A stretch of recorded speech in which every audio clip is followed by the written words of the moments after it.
Only in the Philippines. Parang nakakadalang magbakasyon pag ganito. Nakakadalang magbakasyon pag ganito yung daan. So, halos kalahating araw ka na sa biyahe, hindi mo pa mararating yung pupuntahan mo. At kahit sabihin mo meron kang sariling sasakyan, useless guys.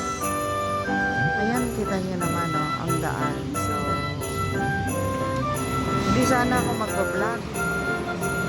Ayaw ko mag-vlog hanggat maaari. Pero, dahil sa sitwasyon ng daan, nabuburyong na ako guys sa traffic. Ayan. So, only in the Philippines. Kaya nakakatamad magbakasyon.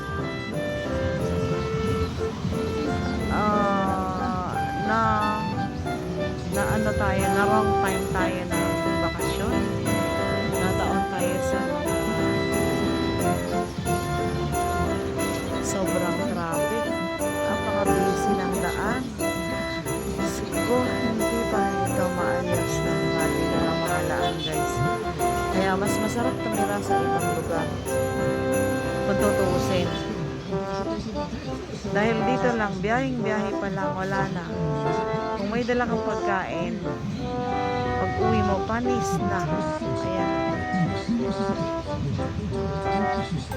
So, nakatulog na ako. Ang masaklap dito, yung driver is na nag-shortcut. Instead na doon sa highway dumaan, mas maganda pa sana doon nag-shortcut siya dito sa Amparo. Pumasok siya sa loob ng subdivision, pero wala naman siyang magawa. Kung may isingit, may nasisingit niya. So, wala talaga guys. Kaya doon sa mga magbabakasyon, ang hirap pala for the first time magbakasyon ng December. So, hindi ko na uulitin magbakasyon ng December guys. Nakakadala. Ayan o. Ilang araw din naman ako nag-stay sa bahay. So, 20, 21, 22. So, almost 3 days. 3 days ako nag-stop sa bahay. Ngayon lang ako lumabas guys.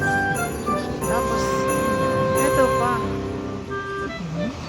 ayan o, ayaw talagang umusad.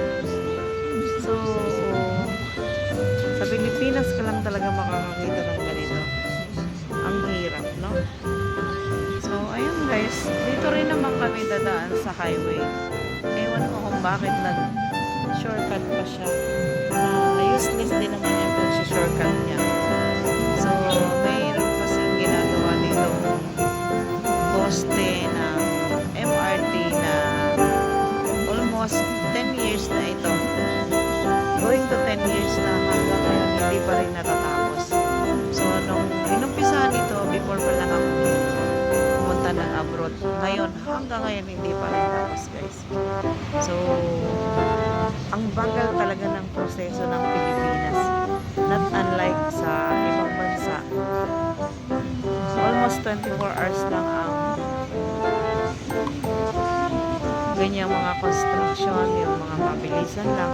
Tapos ang daming mga nakahambalang na sasakyan, hindi naman natin inaano yung sariling bayan. Mahirap kumalaw guys. Ang kupad.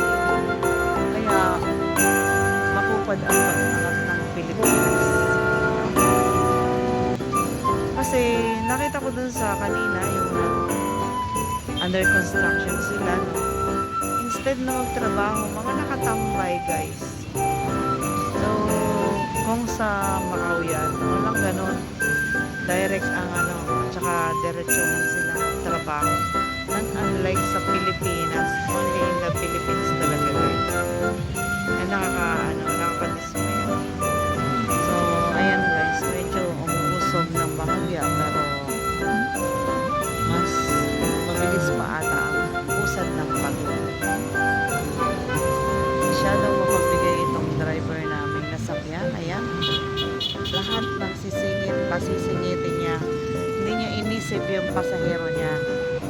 maglakad. Ayan guys, so parang isang gulong lang ng gulong. Ito na naman kami. Ay, stop na naman. So, ayan guys, umusog naman kami ng konti. Pero, usad pa buma. Ayan guys, walang pagbabago.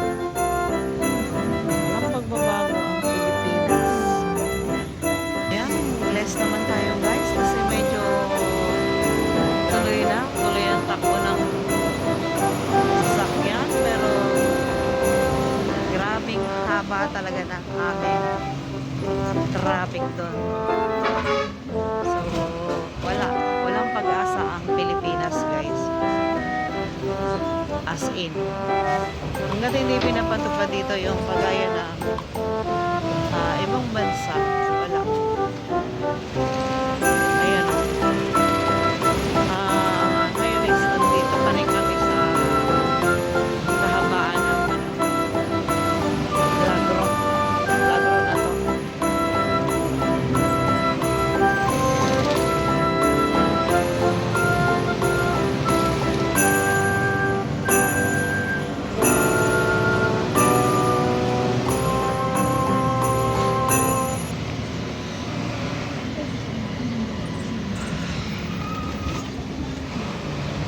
Ano,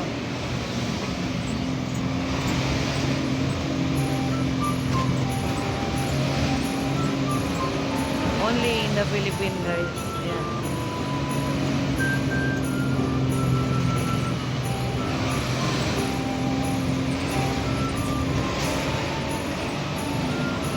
Grabe.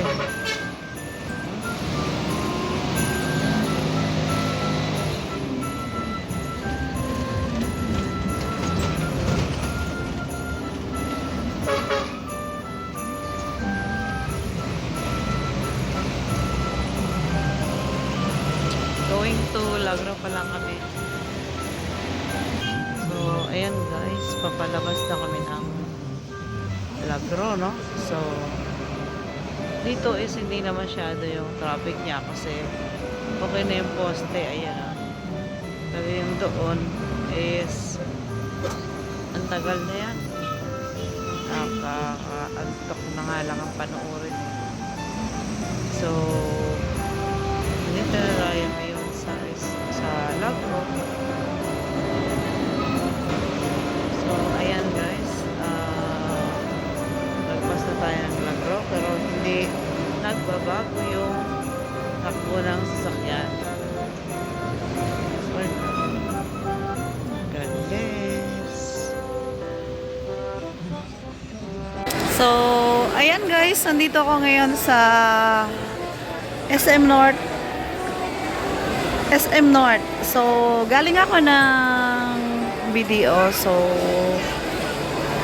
mayroon akong inayos at dahil lalabas ako sa highway, ano, napadaan na rin ako dito.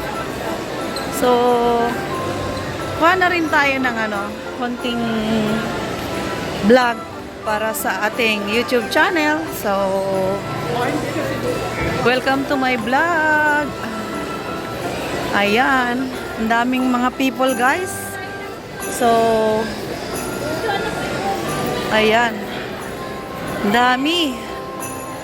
Nakakalurky.